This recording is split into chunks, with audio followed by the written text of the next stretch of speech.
morning and welcome to Rise and Unwind, a lifestyle show where we talk about tips, tricks, and fun activities you can do in your own neighborhood. My name's Kayla, and today we've got this. There are a couple of updates I'm sure we'll cover together, but I do want to emphasize that heart healthy eating starts in childhood, and we should continue it throughout our life to maintain a healthy life. And that's the part of the story I don't think people really understand, and that whole life of him trying to figure out who he was if he wasn't a Beatle. She recently lost her husband, so now she's running this trading post by herself with her daughter. And she is sort of the glue that holds the community together, and I think she runs it with a great sense of humor. And all that and more right here on Rise and Unwind. What if you could experience Elvis in a way you've never seen or heard before? A new cinematic event from director Baz Luhrmann brings rare footage, restored performances, and unheard recordings together in something that's not quite a documentary and not just a concert film. It's called Epic, Elvis Presley in Concert. Baz Luhrmann joins us now to talk about his new big screen experience. Baz, welcome to the show, my friend. How are you? I'm good, Dan, and I love the way you described it as a cinematic event, because people are having trouble to sort of say what it is. That's what it is. This weekend, 1,900 screens all over the US. Get out and have a cinematic event, because that's what we tried to do. That's what Elvis is. And during the making of Elvis, you went searching for rumored lost concert footage. Yeah. And actually found dozens of boxes that hadn't been seen in decades. What did that discovery like for you? Oh my God! Literally, we thought we'd find a reel, and we went down to these salt mines in Kansas City where they stored negative. Bang! There's 65 boxes. And 1635, some 8 mil. And Peter Jackson helps us bring it back to us to a level of quality. I mean, just get to the biggest screen you can in your town. It's in every town this weekend. Just get out there and see it, because it is actually, I've seen it enough now. People applaud during it, they dance during it. This is a movie you can really bother the other patrons, bother them with your noise and your energy, because that's what it's for. And this isn't simply a restored concert film. You described it as almost a cinematic poem. How did you approach shaping Elvis's life story through this dreamlike concert experience? Well, when I was working with my creative partner in this, John O'Redman, we found this one box, and in it, Elvis is just recorded, unguarded, telling you about his life story. And we said, no talking heads in this. Let's just have Elvis come to you in a dream and tell you his story really unrestricted, and music and sing along and concert moments, and he rocks out in it. Now sonically it's in 5/1. Everyone just says it sounds like it was recorded today, and the audiences are reacting like that. This is the concert, the world tour that Elvis never actually had. He dreamed of having one. He never got outside the US. As we're speaking, he's in 5,000 screens all around the world right now. And for audiences who think they already kind of know Elvis or absolutely loved your film from 2022, what makes Epic a completely different experience on the big screen? I go on YouTube and just see what fans are saying. They'll tell you. They're going like, I thought I knew him, and now, but it's his humor. He's so goofy. He's so disarming. And then just you see him creating the music. Like you see him take a song like Bridge Over Troubled Water, Simon and Garfunkel, and turn it into this gospel powerhouse song. And, he's so unpredictable. And I think people are, even hardcore fans are going like, one guy said, he said it beautifully. He said, this is the film that Elvis always dreamed of making, but 50 years after his death, he's finally in it. Baz, I want to thank you for joining me today. Epic Elvis Presley in Concert is in theaters now. You can find showtimes and tickets at your local theater and experience Elvis like never before. Baz, it's been a pleasure to have you on here, my friend. Yes, my man. You're cool. So what happens after you leave the biggest band in music history? For Paul McCartney, the end of the Beatles wasn't the end of the story. It was the start of a whole new chapter. Man on the Run from Oscar-winning director Morgan Neville takes us inside Paul's post-Beatles years, the launch of Wings, and a deeply personal decade that shaped his solo legacy. Morgan joins us today to talk about the film Paul McCartney, Man on the Run, which is now available on Prime Video. Welcome to the show, Morgan. How are you? I'm very good. Good talking to you. All right. The Beatles breakup is one of the most talked about moments in music history. What did you discover about Paul during that immediate aftermath that might surprise some of the fans out there? I mean, so much. I mean, if you watch Get Back, Peter Jackson's kind of 8-hour version of the Beatles at the end, making Let It Be, you see Paul is driving everything. Songs are pouring out of him. And the question is, what happens the day that disappears? And what happens is that Paul has a true heartbreak. I mean, he's the one that wanted the Beatles more than anybody. And, he essentially is told by John Lennon that John wants a divorce from the band. And Paul, within 2 weeks, runs off to Scotland with his new wife, Linda, and their new baby, Mary, and tries to figure out what he's going to do. Is he even going to make music anymore? And so these next few years, he really struggles. And that's the part of the story I don't think people really understand, and that whole life of him trying to figure out who he was if he wasn't a Beatle. So what was that period for him, like creatively and personally, and him trying to find himself? It was in some ways, it was the best of times, it was the worst of times. I mean, I think, publicly, the public was angry that because they were heartbroken. So how dare you guys break up? Why can't you just be the Beatles? What are you doing? And Paul's wife, Linda, takes a lot of flack for, did she help break up the band? Same thing happened with John and Yoko. There's just a lot of kind of anger, and the critics are saying, your music isn't as good as what the Beatles were.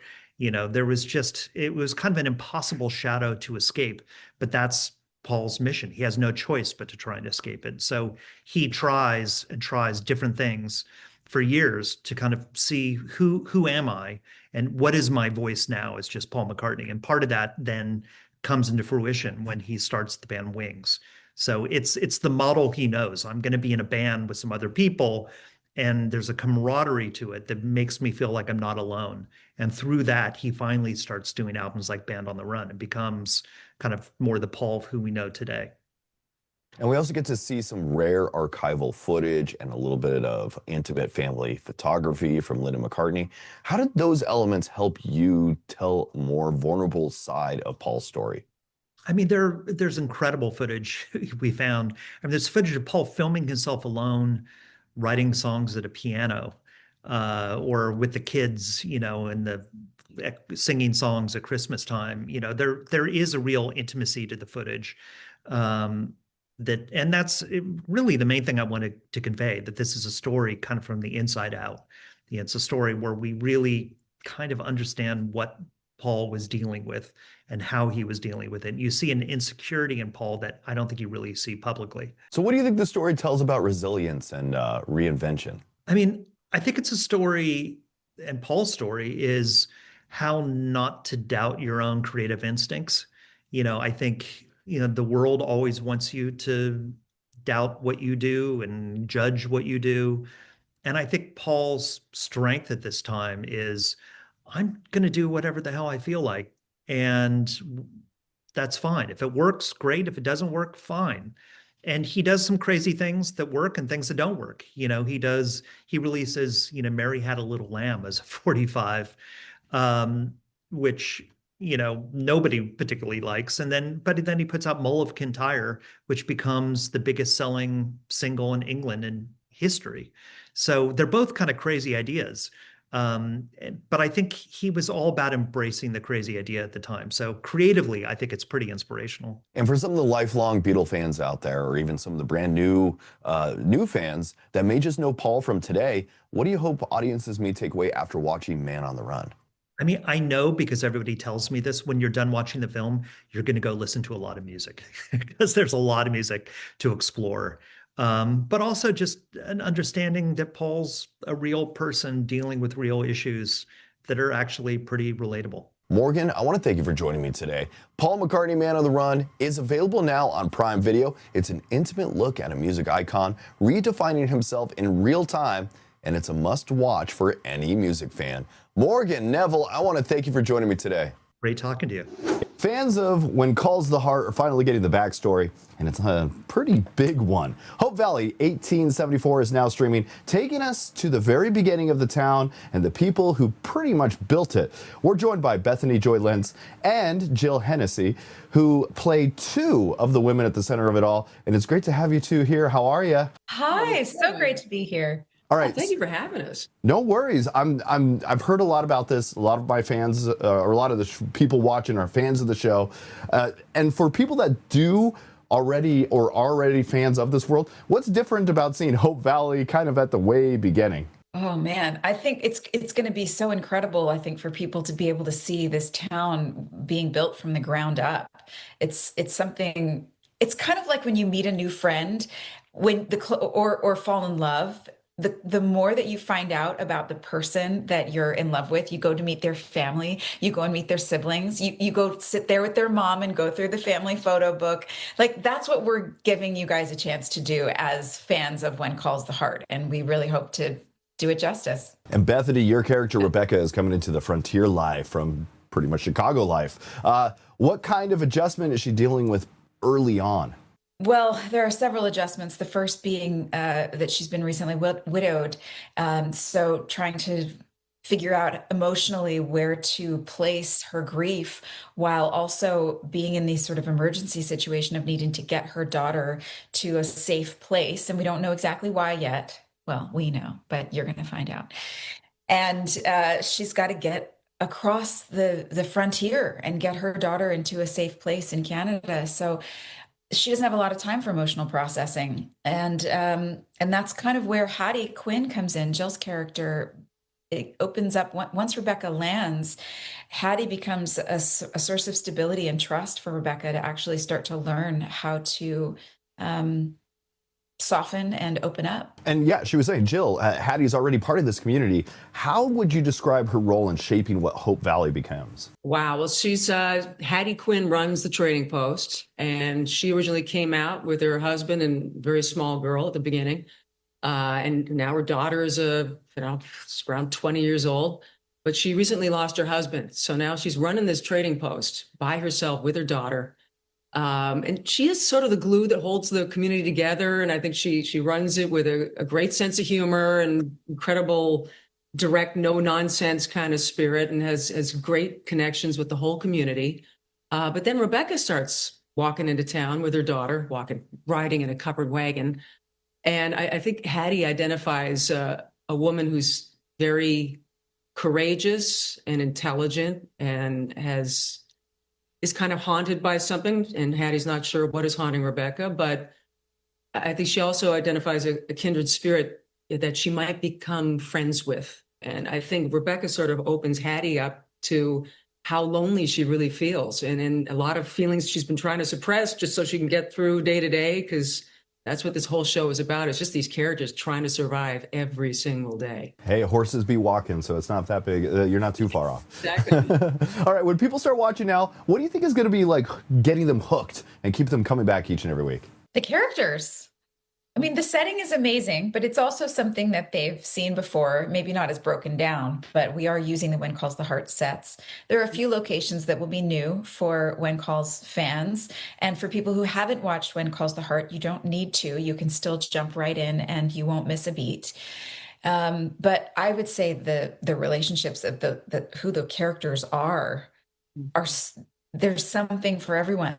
Hey, I want to thank you two for joining me today. Hope Valley 1874 is streaming now on Hallmark Plus with new episodes dropping every Thursday. You can jump in anytime to catch up. Thank you two for joining me today. Thank you so much. Thank you.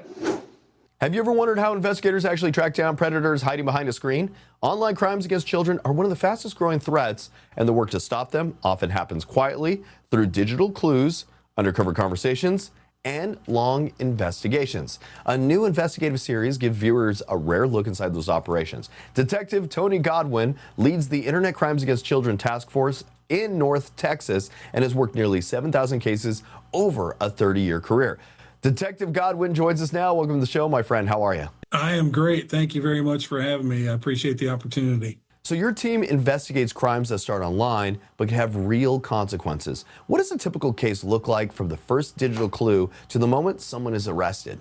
I mean, it really evolves rapidly. That's the one thing that I think the audience is going to notice, how quickly things happen and how quickly things escalate. But from the moment we put ourselves in this situation in an undercover capacity and the elements of the crime are met, which doesn't take long at all, like it's so fast and so quick, then it takes me and my entire team to put together all the steps necessary, legal process, and put all the affirmative links back together to figure out where this person is, who this person is, and then get ready for a takedown and hopefully a good arrest.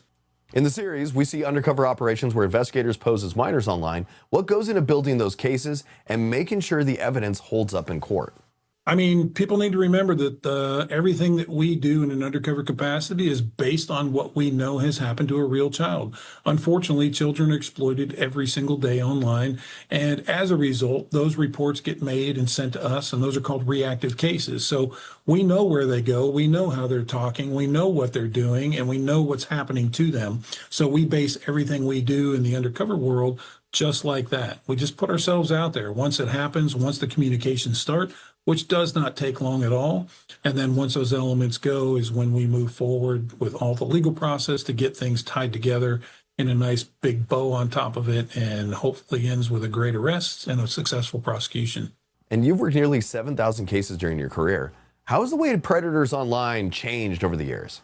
Well, we saw a big increase during the COVID time, I will tell you that. We were forcing our children online and into school environments in an online capacity. And so we were just generally pushing everybody online because of our COVID scare and the things that were going around that. And so at the end of the day, it's like a pleasure paradise playground for these predatory types who are already in these platforms and doing what they're doing. And so they had a target-rich environment in front of them. So it has increased. And so also awareness has increased over time, but I'm hopeful it's going to increase even more with the show that's come out on A&E, because we want that intentionality. We want people to know. We want to raise the awareness level of the average person who maybe has some knowledge of this, but doesn't really understand the gravity of what it is. And you're going to see this highlighted in the show. Obviously, it ends with a nice high five moment when we put people in cuffs and we arrest them. And that's a very satisfying, rewarding part of the process. And for parents that might be watching this at home, what are some of the warning signs that a child might be interacting with someone dangerous online? Yeah, that's a really good question. First and foremost, I would say pay attention to the behavior changes. You know your child better than anybody. So if you have a child who's an A student that comes down to a C or a D student, then at the end of the day, you know something's going on. Maybe their friend group has changed a little bit. Maybe they're normally very outgoing, but all of a sudden they're really introverted. That could be a red flag that something's going on. Secondly, I would say know how to access your kid's device. Know the passcodes. Know the platforms they go to. Know that some of the platforms have their own passcodes that might be different from the code to get into the phone. Educate yourself about what they're doing and how they're doing it. Being intentional over time, not a one-time deal. This isn't I get to go look one time and then back out of it. If you need to use monitoring software to help with that, then do that. I'm a big proponent of that. But you need to be very intentional. You need to lean in. You need to have constructive, age-appropriate conversations with your kiddo so that at the end of the day, if something does happen, that child's going to come to you or a trusted adult and say, hey, I'm in a pickle, I've done something, or this is what's happened, I need some help. And you already have a path of what's going to happen to get that child back on a good restorative path. And the show gives viewers a behind-the-scenes look at your task force and the work that you do every day. What do you hope people understand better after watching these investigations play out? I mean, take into account, there's a little bit of shock and a little bit of awe. Most people are going to notice because after the first show came out last week, my phone almost melted with all these comments and questions about how graphic these predators are and how quickly things escalate. And that is reality. And so I think they're going to take away that, but I think they're also going to have this awareness level that has just increased exponentially. I think they're going to learn from some takeaways that are going to be highlighted on the show, that what they can do and what if something has happened, what if something's already happened. There's a lot of resources that are available to them. And I think they're going to enjoy the entertainment side of it, which is the arrest or the takedown. Those are all really great moments. And I'm really happy to be a part of the program with A&E. Detective Godwin, I want to thank you for joining me today. You can watch Predator Hunters Thursdays on A&E, and episodes are also available to stream on the A&E app and ANETV.com. Detective Tony Godwin, I really want to thank you for joining us today. I really appreciate your time. I appreciate the opportunity to talk to your audience. Thank you so much. WrestleMania is already one of the biggest events in sports entertainment, and this year it's turning into an entire week-long takeover in Las Vegas. From SmackDown to Raw to the massive two-night WrestleMania at Allegiant Stadium, fans are getting more action than ever. So joining us now is WWE superstar Liv Morgan, champion, rule breaker, and one of the most dangerous competitors in the game. Welcome to the show, Liv. How are you? Oh, thank you. I love that introduction. Thank you. I'm doing well. I woke up the greatest Royal Rumble winner of all time. So I have no complaints, you know? All right. Congratulations to you. You've been kicking butt, both literally and figuratively. WrestleMania 42 just got even bigger with SmackDown and Raw added to the week. What does it mean to be part of like an entire WrestleMania week instead of just one night? Yeah, so WrestleMania week is always chaotic in the best way. We have Friday Night SmackDown, as you said, Monday Night Raw.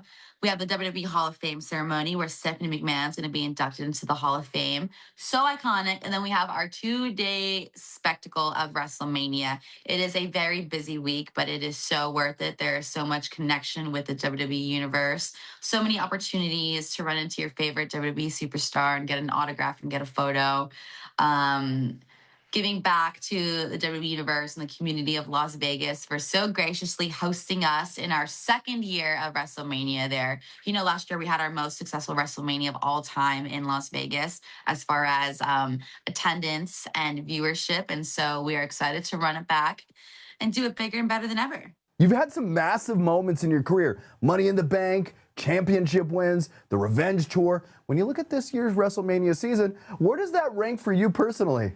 Ooh, well, you know, I think for me, it might end up ranking as number one because after 11 years of hard work and dedication, I've finally certified myself a spot in the WrestleMania event. Which day, I don't know, but it doesn't matter because I'm going to walk out a champion. And so I'm super excited. Okay, and Backlash is coming up in Tampa in May, and it's the first premium live event after WrestleMania. How does the energy shift after WrestleMania, and why should fans expect fireworks at Backlash? Yeah, so WrestleMania to me kind of signifies like the start of the wrestling new year. You know, we work all year to lead into WrestleMania, to tell these stories and have these matches at WrestleMania. And once it's done, it kind of feels like a reset.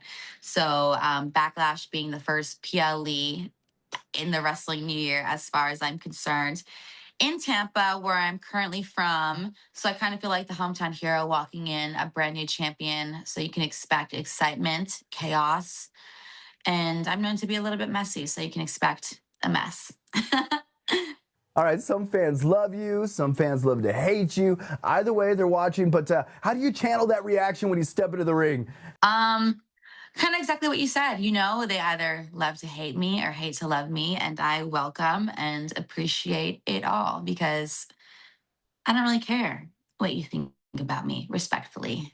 You know, it is what it is, and I'm going to do the same thing that I do regardless. But I appreciate the noise. Everything that we do is for the audience and for their energy.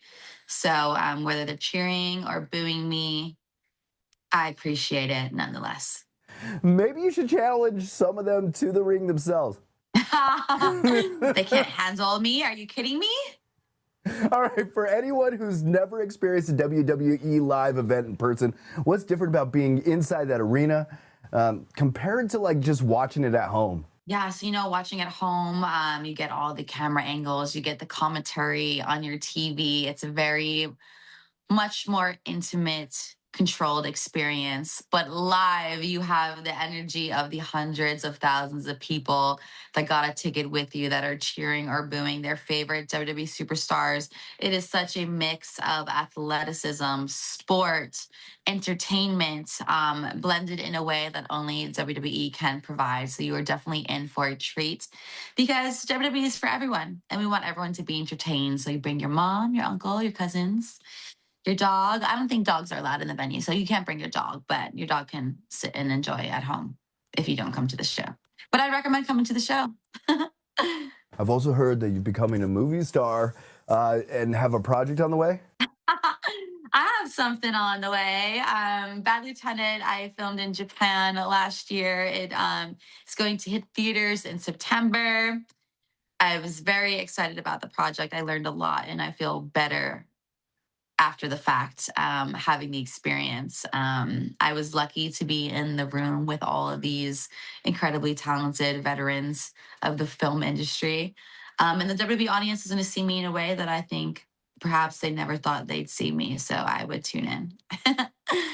Liv Morgan, I want to thank you for joining me today. WrestleMania 42 takes over Las Vegas April 18th and 19th at Allegiant Stadium, with SmackDown on April 17th and Raw on April 20th at the T-Mobile Arena. And WWE Backlash heads to Tampa on May 9th. You can get your tickets and full event details at WWE.com. Liv, I want to thank you for hanging out with me today. Thank you. Have a good day. And don't forget to watch me. Future champion over here, okay? The American Heart Association just updated its guidance, and it's all about making small, realistic changes that add up over time. Joining us now is Dr. Amit Khera, who helped develop these new recommendations. Welcome, Dr. Khera. How are you? Doing great, thank you. So, Doctor, can you walk us through the new 2026 dietary guidance in a simple way? Sure. Listen, it's important to look at the new research and new science and update our guidance. It's been about 5 years, so we did that. The good news is much of it stays the same. What you've been told is consistent. There are a couple of updates I'm sure we'll cover together, but I do want to emphasize that heart healthy eating starts in childhood, and we should continue it throughout our life to maintain a healthy life. And what are the biggest changes people should know about? Right. Well, back to the consistency, vegetables and fruits, foundation, whole grains, less sugar. What we do want to mention is ultra-processed foods. They're everywhere. 70% of the foods in the grocery store are ultra-processed. How do we really minimize those? As we think about protein sources, how do we kind of shift our diet a little bit more on the plant-based side of that? And what are the biggest changes people should know about right now? Well, the biggest changes are really that, which is it's how to implement these things. We've known this, as I mentioned, it's consistent, but we know people aren't quite doing it. So how do we make it simple? Perfect is the enemy of good. Can we just shift? Can we put more vegetables on our plate? Can we go make healthier choices throughout the day as we're thinking about eating? And how can these recommendations fit into everyday life for busy families? Yeah, that's an important one too. Everyday life is it. We eat all day long. I think first and foremost is we're always eating together as a family. So we're learning from one another. I think what families can do is first make good choices. When we go to the grocery store, pick the healthy stuff. Secondary is if you take your plate and you start with vegetables and fruits for half of our plate for all of our meals, we're most of the way there. And the ways to do that inexpensive. There are canned items. There's frozen vegetables. There's canned beans, things like that. They can be quick, nutritious, and not expensive. So what are a few easy tips people can start using right now for better heart health? Sure. Listen, it starts with movement. We want everyone to be moving every day. Children should do about an hour a day. Adults, at least 150 minutes a week of brisk walking. Back to what I said about nutrition. Let's look at that plate. Are we being intentional, very simply, about getting those vegetables and fruits with every meal? And then finally, are we doing it together? Are we teaching our children? Are we working with our colleagues and our coworkers to eat healthy together and support each other? That's a way that we make this successful. Well, I know I'm taking notes, but for the viewers at home, where can we go for more information? Well, there's a great website. It's heart.org/healthy diet. Great information there. Dr. Amit Khera, I want to thank you so much for joining us this morning. Thank you for having me. And that does it for today's episode of Rise and Unwind, aka your weekly excuse to procrastinate productively. Thank you so much for hanging out with us. Truly, you could be anywhere, and yet you chose this delightful show. We appreciate that. Make sure you follow our socials at Rise Unwind, and check out the website to stay updated at riseunwindtv.com. Stay fabulous, stay curious, and stay slightly over-caffeinated, and we'll see you next week on Rise and Unwind.